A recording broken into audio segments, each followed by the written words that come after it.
जो पूर्ण रूप से भोग ली, जो पूर्ण रूप से अनुभूति में आ गई, उसके संस्कार शेष नहीं रहते, उससे मोह नहीं होता, आसक्ति नहीं होती।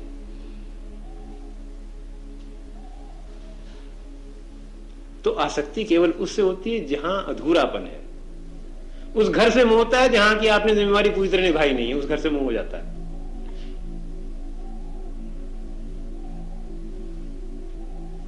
आप जानते हैं कभी अगर अपने कोई संबंधी, रिश्तेदार, बंधु, प्रियजन यदि मर जाएं तो लोग क्यों रोते हैं?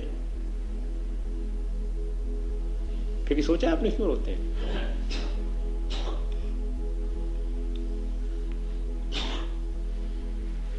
जब आपके संबंध अधूरे रह जाएं तब आप रोते हैं। जब आपका उत्तरदायित्व पूर्ण ना हो तो आप रोते हैं। जब आपने जीवन में जिम्मेवारी नहीं ली तो रोते हैं।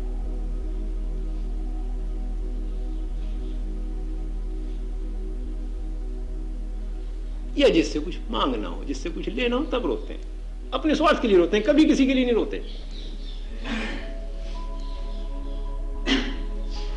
कोई नहीं रोया आज तक दूसरे के लिए, सब अपने लिए रोते हैं। और अपना क्या है? वो अपना छोटा सा स्वार्थ है। जो छोटा मोटा स्वार्थ है उसके लिए मनुष्य रोता है।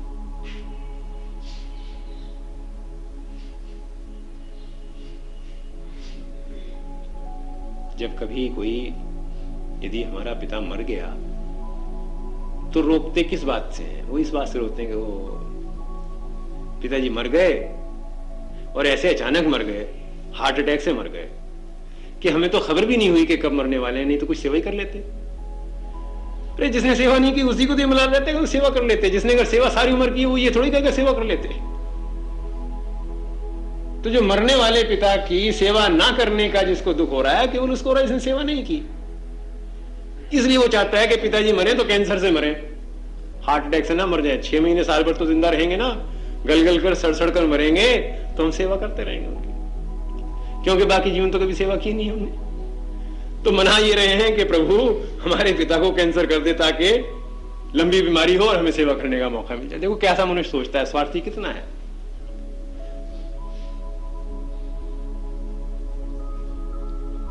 या अगर पिताजी होते तो हमें ये दिन ना देखना पड़ता। अगर हमें दिन बढ़िया मिल रहे हो देखने को, पिता तो एक दफा भी याद नहीं आता, 13 दिन के बाद भूल जाता है।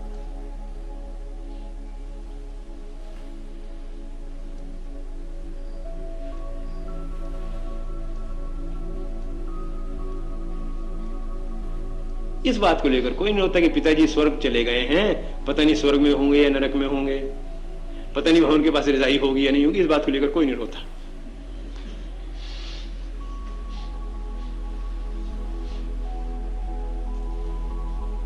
और वो जो श्राद्ध व्राद्ध होता है उस पर भी रजाई देते हैं, उसमें भी घटिया से घटिया देते हैं कि बाप को कहीं बढ़िया मखमल की रजाई ना मिल जाए, कहीं सिल्क की रजाई ना मिल जाए।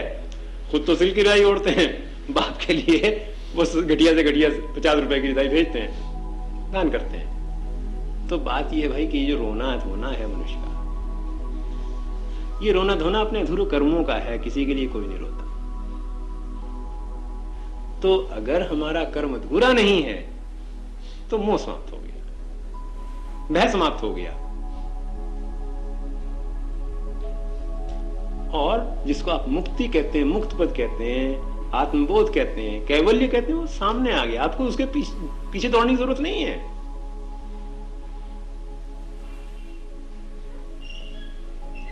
इसीलिए गीता में एक बहुत सुंदर परिभाषा योग की दी है। इतनी सुंदर परिभाषा और किसी जगह मैंने नहीं देखी। पतंजलि योग में भी इतनी सुंदर परिभाषा नहीं है। पतंजलि योग की परिभाषा है योगा चित्त वृत्ति निरोधा, चित्त की वृत्तियों को रोकना या उसका रुक जाना योग है। चित्त की वृत्तियां रुककर तो आदमी पत्थर भी बन सकता है। मेरे पास एक मरीज 4 साल इलाज इस बात का कराता रहा कि किसी से उसके दिमाग की मशीन को चला दूं, उसकी चित्त की वृत्तियां रुक गई थी। पहले दिमाग चलता बहुत तेज था, वहां पर वो रोहतक गया, कुछ बिजली के शॉक लगे, दफ्तर वालों ने उसको वहां भिजवा दिया, इसका इलाज करो। वो 2-4 शॉक लगाने से वो उसका बिल्कुल चिंतन ही बंद हो गया। अब वो मेरे पास 3-4 साल इलाज इसी बात का कराता रहा जी, किसी तरह से कोई ऐसा काम करो, कोई ऐसी दवाई दो, कोई होम्योपैथिक दवाई हो या कोई ऐसी दवाई हो जिससे मेरी दिमाग की मशीन फिर चल पड़े। अब मैं कहता भाई तेरी तो चित्तवृत्ति निरोध हो गई है, तू तो योगी हो गया, तू चिंता क्यों करता है कि मुझे ऐसा योग नहीं चाहिए, मैं तो सोचना चाहता हूं। तो भाई चित्तवृत्तियों का निरोध जो है वो योग नहीं है, जड़ता भी हो सकती है। खतरनाक डेफिनेशन है, ये परिभाषा है गीता की, एक परिभाषा है योगः कर्मसु कौशलम। योगः कर्मसु कौशलम, कर्म के अंदर जो कुशलता है उसका नाम योग है। अब कर्म के अंदर कुशलता कैसे आएगी?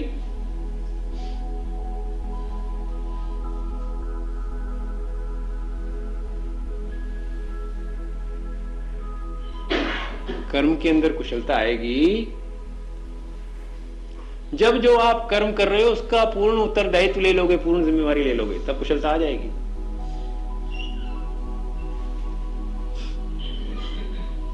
जब तक उसका उत्तरदायित्व नहीं लोगे, जिम्मेवारी नहीं लोगे, कुशलता नहीं आएगी। यंत्रवत हो जाओगे, महारथी हो जाओगे, विद्वान बन जाओगे, योगी नहीं होगे, पूर्ण योगी नहीं होगे। पूर्ण योगी वह है जो कहीं हिमालय पर जाकर नहीं रहता। पूर्ण योगी वो भी नहीं है जो सिर्फ कपड़े रंग ले अपने, सफेद या लाल या पीले, वो योगी नहीं है। जटाजूट मूछ दाढ़ी बढ़ाने से या सिर मुंडाने से योगी नहीं बनता। योगी वो बनता है चाहे वो कहीं भी रह रहा हो,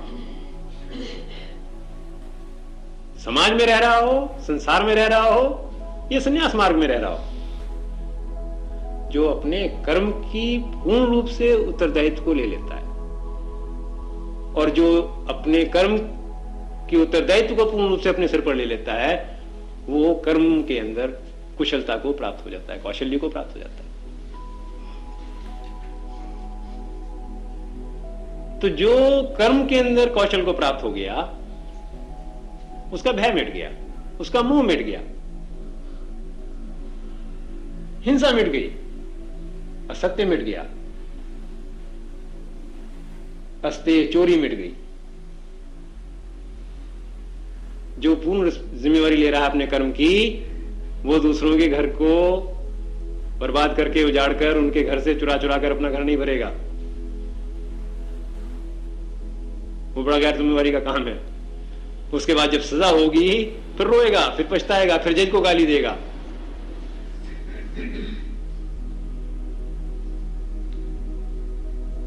तो अपरिग्रह, ये सारा का सारा उसका सिद्ध हो गया। यम और नियम उसके सिद्ध हो गए जो कर्म के अंदर अपनी जिम्मेवारी को पूर्ण रूप से ले ले।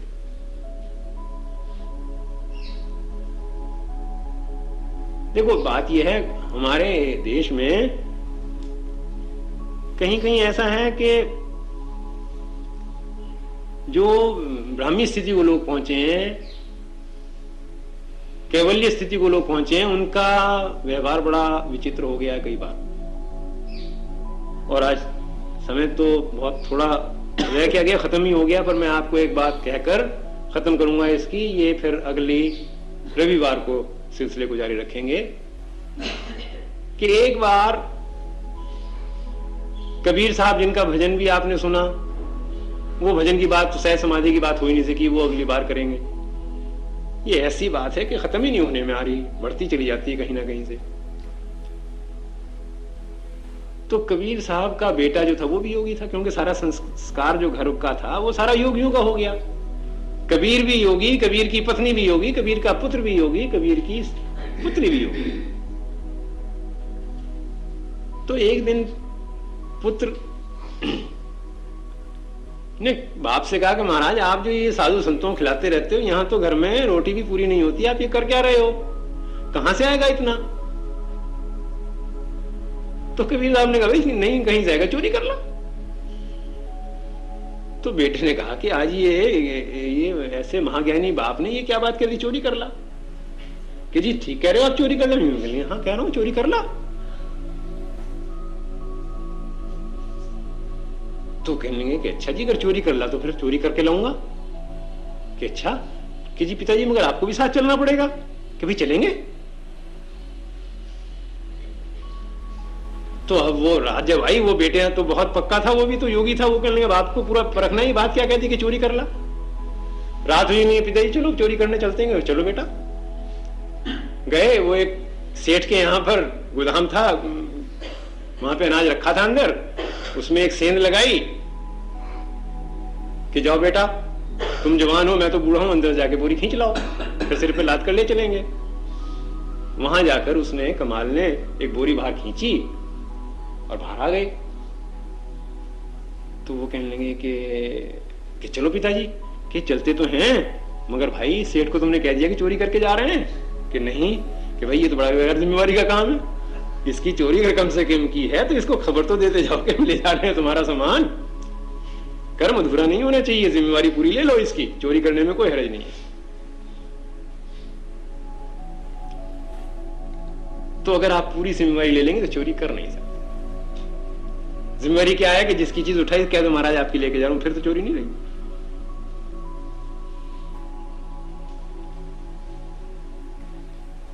तो जीवन में एक निरंतर, और जब आप जिम्मेवारी लेने लग जाओगे, ये प्रश्न के गुरु कहां से लाएं और गुरु की आवश्यकता है या नहीं, ये सवाल ही बदल जाता है। तो इसके बारे में फिर अगले रविवार को चर्चा रखेंगे कि गुरु का वास्तव में स्थान क्या है, और ये पूर्ण मुक्ति कितनी सहज है अगर देखने में, समझने में की कोशिश करें आप, मगर आएगी कब? जब आप उस भय से मुक्त हो जाओ जो गुरु पैदा करता है, उस भय से मुक्त हो जाओ जो शास्त्र पैदा करते हैं। नहीं तो मानव जो है उस गुरु और शास्त्र और प्रणाली और जो आपका ये बोझ है सदियों का, उस बोझ से इतने भयभीत हो रहे हैं कि मुक्ति दूर की बात है। कोई प्रश्न हो तो एक प्रश्न का समय है, इसके बाद तो फिर आपकी प्रार्थना होगी।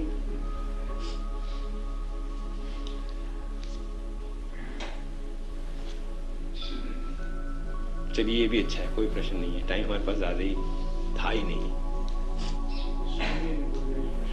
जी। बात जो गहरी है पूरे सामने ना बैठ दो, प्रश्न क्या हो?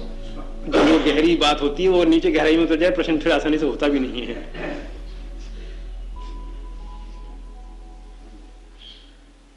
ऐसा हो विश्वास सत्य में, ऐसा हो विश्वास सत्य में, जो जब जैसा हमें दिखाए, जो जब जैसा हमें दिखाए, हमें लोग या भेदभाव भी, हमें लोग या भेदभाव भी ना सकपट से कभी डिगाए, न सकपट से कभी दिखाए, नम्र भाव से निज को खोजें, नम्र भाव से निज को खोजें, अंतर की ताकत पहचाने, अंतर की ताकत पहचाने, जगती के हित को हम जन्में, शक्ति के हित को हम जन्में, मनसा वाचा कृत से माने, मनसा वाचा